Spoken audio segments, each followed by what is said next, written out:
আর না ভেতরে এই তো একটু আগান একটু আগান একটু আগান দাদা একটু আগান।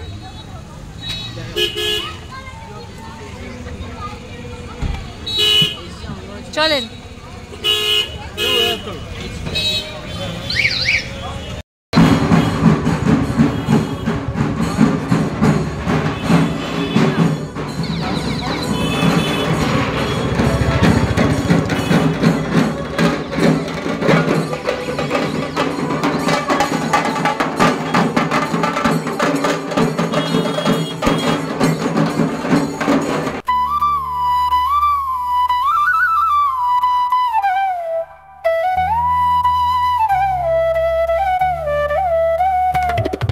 আজকে চলেছি নবদ্বীপের রাজ দেখতে।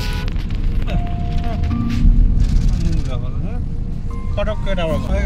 এখন কটায় বাজে? 4:20। আমরা যাচ্ছি আজকে কালনা কাটোয়া রাস্তা ধরে। তাই এইখানকার রাস্তার সুন্দর। বন্ধুরা, আজ সবার প্রথমে জানাই আমার পরিবারের সকল সদস্যকে অনেক অনেক শুভেচ্ছা অভিনন্দন। বড়দের জানাই প্রণাম, ছোটদের জানাই ভালোবাসা। আজকে তোমাদের নিয়ে চলেছি নবদ্বীপের রাজ দেখাতে। আর আমরা যাচ্ছি কালনা কাটোয়া রাস্তা ধরে। কালনা দেখো কি সুন্দর প্রাকৃতিক পরিবেশ, আর সূর্য মামা এই সময় অস্ত যাচ্ছে। এখন ঘড়ির কাঁটায় বাজে ওই 4টে 4:30। অস্ত যাচ্ছে না, ঠিক এক দিকে গেছে আর কি। আর এই দেখো রাশের লাইট দেখা যাচ্ছে, মানে আলোকসজ্জা। কি সুন্দর রাস্তার মাঝখানেই আলোকসজ্জাটি, কি ভালো লাগছে না দেখতে। আমরা বাড়ি থেকে বেরিয়েছিলাম দুপুর 2টো এবং সেই দিনই ফিরে এসেছিলাম। তোমাদের সবাইকে পুরো ভিডিওটা দেখার অনুরোধ রইল। আর যেতে যেতে পড়লো এই মাতৃমণ্ডপটি। এই দেখো আরেকটি মাতৃমণ্ডপ, মানে আমাদের গাড়ি থেকে আমরা দেখেছিলাম। আমরা গেছিলাম, আমার মাসি শাশুড়ি বাড়ি হচ্ছে প্রাচীন মায়াপুর। প্রাচীন মায়াপুরে গেছিলাম ঠাকুর দেখতে। আর এই ঠাকুরটি হচ্ছে আমার মাসি শাশুড়ির বাড়ির পাড়ায়। তা আমরা প্রথমে গিয়ে উঠেছিলাম মাসির বাড়ি, সেখান থেকে ঠাকুর দেখতে গেছিলাম। কিন্তু আমরা মেন নবদ্বীপ পোড়ামাতলা দিকে যেতে পারিনি, কারণ যেহেতু ওখানে আমাদের তো ফিরতে হবে, তাই আমরা প্রাচীন মায়াপুরের ঠাকুর ঘুরে ঘুরে দেখেছিলাম। আর এই দেখো আমরা সাথে রয়েছে কে দেখতে পাচ্ছ, আমার হাজবেন্ড, আমার ছেলে, আর রয়েছে মাসি শাশুড়ি নাতি, আর ছোটো মাসি শাশুড়ি রয়েছে, আর আমার এই যে আমার ছোটো মাসি শাশুড়ি এটা, আর পিছনে এটা হচ্ছে আমার শাশুড়ি। আমরা বাড়ি থেকে 4 জন গেছিলাম, ওখান থেকে মাসি আর মাসির নাতি, আমরা 6 জন মিলে বেরিয়েছিলাম ঠাকুর দেখতে। চলো আমরা এখন নবদ্বীপের রাজ দেখে আসি।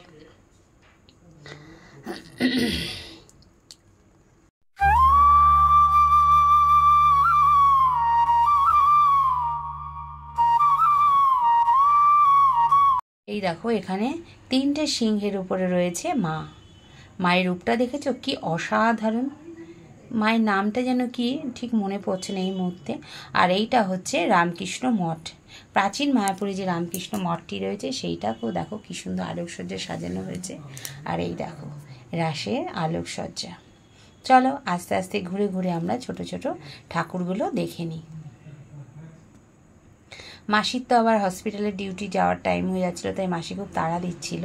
মাসি বেশিক্ষণ আমাদের সাথে ছিল না, কিন্তু শিবম, মানে আমার দেওরের ছেলের নাম, ওই যে বাচ্চাটিকে দেখতে পাচ্ছ ওর নাম হচ্ছে শিবম। শিবম আমাদের সঙ্গে ছিল আমরা যতক্ষণ ছিলাম। আর এই দেখো এখানে রয়েছে যুগল মিলন, শ্রী শ্রী যুগল মিলন। রাধাকৃষ্ণের মূর্তিটা দেখেছো? যুগল মিলনে কি সুন্দর দাঁড়িয়ে আছে রাধা আর কৃষ্ণ। আমার নবদ্বীপের রাস এর আগে আমি যাইনি, প্যান্ডেলে দেখিনি, তাই এই প্রথম আমি নবদ্বীপের রাস প্যান্ডেলে দেখলাম। আর রামকৃষ্ণ মঠটা দেখার ওপরে দেখো চাঁদটা কি ভাল লাগছে না, আলো ঝলমল করছে চাঁদটা, খুব সুন্দর লাগছিল। আর প্রচুর মানুষের ভিড় ছিল। আজকে তো ছিল পুরো পূর্ণিমা, আজকে প্রচুর ভিড় ছিল। আর এই যে রামকৃষ্ণ মঠটা দেখো। আমরা ভেতরে ঢুকিনি, যেহেতু আমাদের ফেরার তাড়া ছিল, কারণ আমরা রাতে আবার ফিরে আসব। ওখান থেকে আমরা ওই 8টা 8:30 নাগাদই বেরিয়ে পড়েছিলাম মাসির বাড়ির থেকে। তাই এরপরে একটা টোটো বুক করে আমরা পুরো মানে প্রাচীন মায়াপুর থেকে ভেতরে ঠাকুরগুলো দেখেছিলাম, কারণ শহরের দিকে তো নো এন্ট্রি জানোই, তাই ভেতরে ঠাকুরগুলোই দেখেছিলাম। আর এই দেখো এইটা হচ্ছে ভারত মাতার সঙ্গের, এরা এবার করেছে, এতে সুবর্ণ জয়ন্তী না হীরক জয়ন্তী যেন বলছিল, মাইকে অ্যানাউন্স করেছে, এরা করেছে লাল কেল্লা, দিল্লির লাল কেল্লা। আর নবদ্বীপে আরেকটা জিনিস জানো, এখানে শুধু চতুর্দিকে বাজনা বাজছে, এত বাজনা বাজছে কি আর বলবো তোমাদের।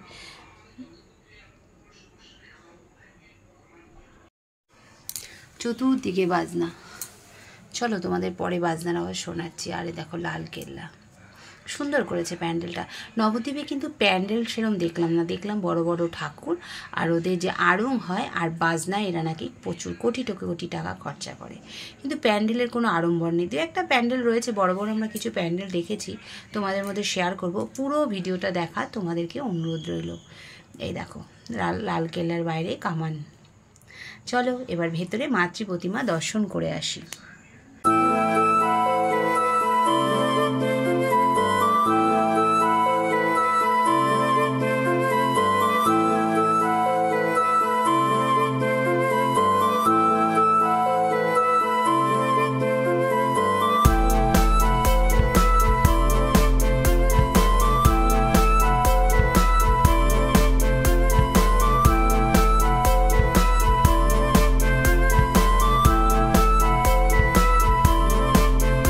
এখানে এরা করেছে ভারত মাতা, যে নেতাজি সুভাষচন্দ্রের হাতে রয়েছে তলোয়ার, মা তাকে তলোয়ার দিচ্ছে।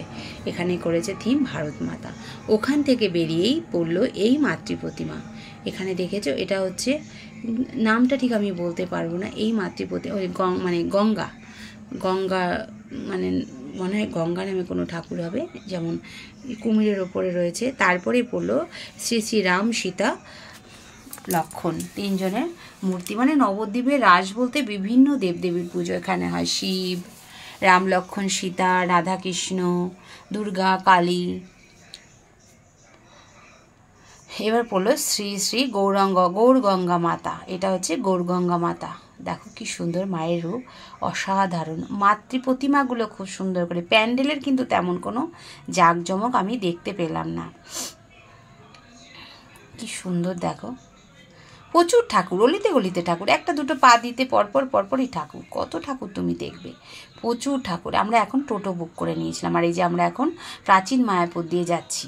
প্রাচীন মায়াপুর দিয়ে মানে ভেতরের রাস্তা দিয়ে যে ঠাকুরগুলো পড়েছিল সেইগুলোই আমরা রেখেছিলাম। এই যে যাওয়ার পথে পড়লো এই মাতৃ প্রতিমাটা। এখানে হচ্ছে মাতা অন্নপূর্ণা, মানে শিবকে দেখো ভিক্ষে দিচ্ছে, এটা হচ্ছে মাতা অন্নপূর্ণা। এখানে আবার নেমে আমরা একটু ঠাকুর দেখে নিলাম। আর এই দেখো বাজনা, চতুর্দিকে শুধু বাজনা বাজছে, চতুর্দিকে শুধু বাজনা আর বাজনা, এত বাজনা কান পাতা দায় ছিল। এখানে পাশে ছিল ভগীরথ, তারপরে ছিল এই মাতৃ প্রতিমাটি। কিছুটা গিয়েই, মানে প্যান্ডেলের কোনো নাম তো বলতে পারছি না। তারপর ছিল এটা হচ্ছে চণ্ডীমাতা। চণ্ডীমাতার রূপ দেখো, অসাধারণ হচ্ছে চণ্ডীমাতার রূপ। তারপর কিছু দিয়ে দূরে গিয়ে পড়লো এই মণ্ডপটি। এটা হচ্ছে মাসি বললো দেখে নাও বোমা, এটা হচ্ছে আসল রাস। এই যে উপরে রয়েছে রাধাকৃষ্ণ আর নিচে রয়েছে মানে তার সঙ্গিনীরা আর কি। কি সুন্দর করেছে দেখো, কতটা হাইট করেছে মূর্তিটা। প্রচুর নিচের দিকে দেখেছো, নিচের দিকেও রাধাকৃষ্ণ, এরম করে রাধাকৃষ্ণ, পুরো রাধাকৃষ্ণ করে পুরো মূর্তিটাকে এইভাবেই তৈরি করেছে। কি যে ভালো লাগছিল না দেখতে, তাই তোমাদের মধ্যেও একটু ভিডিওটা তুলে নিলাম। তোমাদের কেমন লাগছে বলো। আর দেখেছো এই যে এই গাড়িগুলো করে ওরা ঠাকুরগুলোকে আড়ঙে বার করে। এখনও আজকেও বিসর্জন হয়নি, মাসি বললো সন্ধ্যের পর থেকে পরপর বিসর্জন হবে। তারপর যাওয়ার পথে পড়লো এই ঠাকুরের মূর্তিটি। এটা হচ্ছে এখানেও রয়েছে রাধাকৃষ্ণই না লক্ষ্মী নারায়ণ মনে হয় এটা। আর এই যে এইগুলো হচ্ছে বাদ্যযন্ত্রগুলো যে সাজিয়ে রেখে তারা নাকি বিশ্রামে গেছে। তারপর দু একটা প্যান্ডেল দেখতে পাইনি, টোটো দাদার মানে জোরে টেনে চলছিল। তারপরে পড়লো এই হর পার্বতীর এই মাতৃ প্রতিমাটি। আর এই মণ্ডপটি দেখো, এইটা খুব সুন্দর করেছিল, এত সুন্দর করেছিল না। চলো আমরা দেখে নিই এই মাতৃ মণ্ডপটি।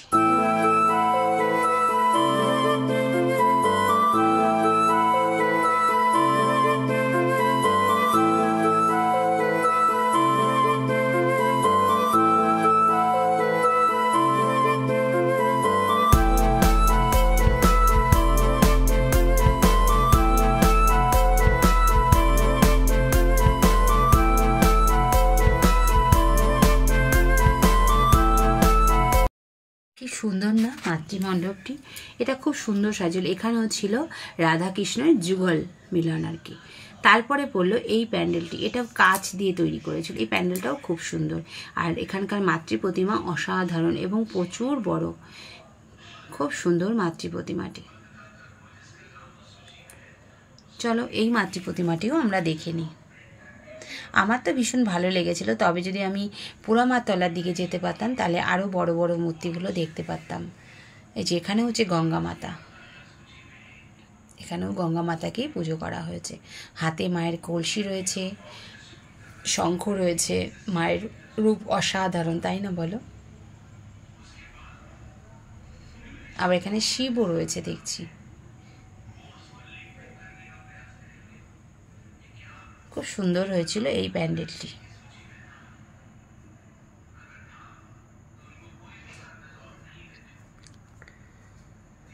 আর এগুলোকে যেন কি বলে, এগুলোকে ভুলে গেলাম, এইগুলো দিয়ে এখানে পুজো হয়। তারপর যেতে যেতে করলো এই মণ্ডপ, এখানে এত সুন্দর এই মণ্ডপটি হয়েছিল, খুব সুন্দর। দেখো আমার তো ভীষণ ভালো লেগেছে, আশা করি আর এখানে যা সুন্দর বাজনা বাজছিল না, চলো বাজনা আওয়াজটা শোনো।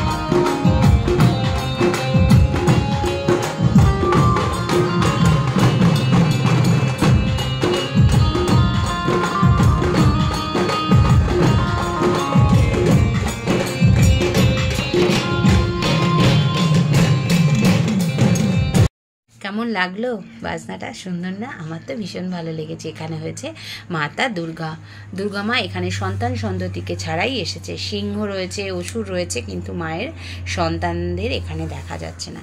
এখানে মা সন্তান ছাড়াই পূজিত হচ্ছেন। কি সুন্দর না? অসাধারণ মাতৃ মানে রূপ আর কি। অলিতে গলিতে পুজো, মানে যাচ্ছি দু পা 3 পা যাচ্ছি, আগাচ্ছি, আবার পুজো, আবার পুজো, এত পুজো হচ্ছে। আগে দেখিয়েছিলাম, আবার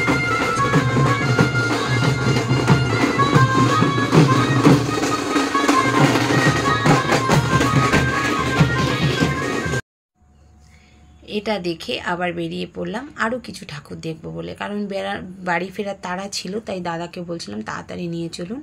যাওয়ার পথে পড়লো এই ঠাকুরটি, কিন্তু আমরা দাঁড়াইনি। সব জায়গায় তো দাঁড়িয়ে দেখা সম্ভব না, কারণ জানোই আমাদের কলকাতায় ফিরতে হবে। তারপরে এই দেখো এখানে হচ্ছে আর্ধেক শিব ঠাকুর, আর্ধেক মায়ের রূপ। জানি না কি লেখা নিচে, বুঝতে পারবো না।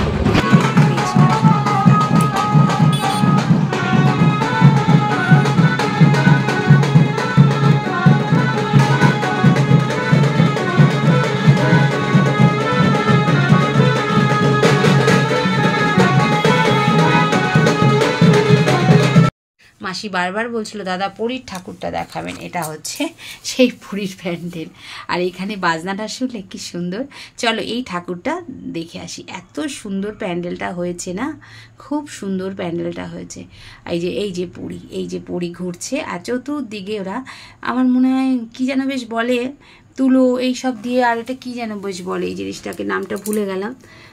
এইগুলো দিয়ে প্যান্ডেলটা করেছিল, পুরো সাদা প্যান্ডেলটা, অসাধারণ লাগছিল প্যান্ডেলটা। চলো এই মাতৃ প্রতিমা প্যান্ডেল দেখে নিই। এখানে মা হচ্ছে, মায়ের মূর্তিটা খুব ছোট, কিন্তু এরা প্যান্ডেলে ভালো খরচা করেছে। যেমন জগদ্ধাত্রী পুজো দেখি আমরা বড় বড় প্যান্ডেল, বড় বড় ঠাকুর, কালী পুজো, দুর্গা পুজো দেখি বড় বড় প্যান্ডেল, বড় বড় ঠাকুর, কিন্তু নবদ্বীপে হচ্ছে আসল হচ্ছে এখানে ঠাকুর, বাজনা, আর হচ্ছে আড়ংয়ে কে কত শোভাযাত্রা সহকারে মাকে মানে পুরো নবদ্বীপটা ঘোরাবে, সেটাতেই এরা নাকি কোটি কোটি টাকা খরচা করে। আর এই দেখো মাতৃ প্রতিমা,